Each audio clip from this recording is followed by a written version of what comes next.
সম্মানিত উপস্থিতি, সম্প্রতি ঝিনাইদহ জেলার ধনিয়াকুণ্ড উপজেলার একই পরিবারের সদস্যদের মধ্যে ভুল বোঝাবুঝি, বাকবিতণ্ড পরবর্তীতে সংঘর্ষের মাত্রা কামনা করছি এবং তার সংসপ্তত পরিবারের প্রতি গভীর বিরোধের ফল। এটি কোনোভাবেই রাজনৈতিক ঘটনা নয় এবং তাহলে তা হবে দুঃখজনক, অনাকাঙ্ক্ষিত এবং বিভ্রান্তিকর এবং অনেকেই অসহায় জীবনযাপন করছে। আমরা আরো উল্লেখ করব ধরনের সংঘর্ষের রূপ নিচ্ছে। এই ঘটনাটিও তার একটি বাস্তব উদাহরণ। তাদের বাড়িঘর ভাঙচুর করা হচ্ছে, আগুন দেওয়া হচ্ছে।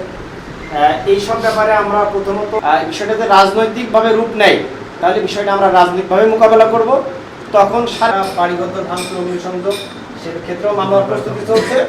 আর এখন পর্যন্ত বিগত রাত্রে 2টা বাড়িতে আগুন দেওয়া হয়েছে। এখন আমরা যখন এখানে বসে আছি, এখন একটা বাড়ি আগুন জ্বলছে। এরকম একটা মৃত্যু, এটাকে কিভাবে দেখছেন?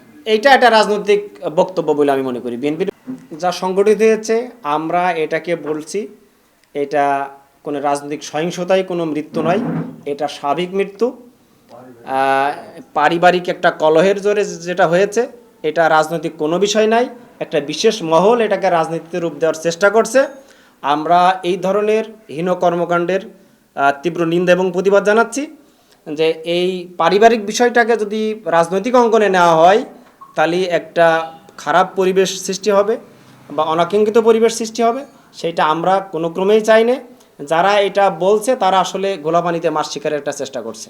তো আমরা প্রশাসন, সাংবাদিক মহল এবং আম জনতার কাছে আমাদের আহ্বান যে এইটা পারিবারিক একটা কলহ, পারিবারিকভাবে সামাজিকভাবে একটা সলিউশন হবে। আর আইনগত যে বিষয়গুলো সেটা আইন শৃঙ্খলা বাহিনী দেখবে। এর ব্যত্যয় যদি কোনো কিছু ঘটে, যদি রাজনৈতিকভাবে এটাকে রূপ দেওয়ার চেষ্টা হয়, তাহলে আমরাও সেটাকে রাজনৈতিকভাবে মোকাবেলা করবো ইনশাল্লাহ। মনে হচ্ছে বিষয়টা আমরা যতটুকু খোঁজখবর নিয়েছি, কর্তব্যরত চিকিৎসকের যে বক্তব্য শুনেছি, তাতে স্ট্রোকজনিত মৃত্যু বলেই আমরা মনে করছি। আরও বিষয়টা নিশ্চিত হওয়া যাবে, তার ময়নাতদন্তের রিপোর্ট যখন আসবে আরও স্পষ্ট হওয়া যাবে।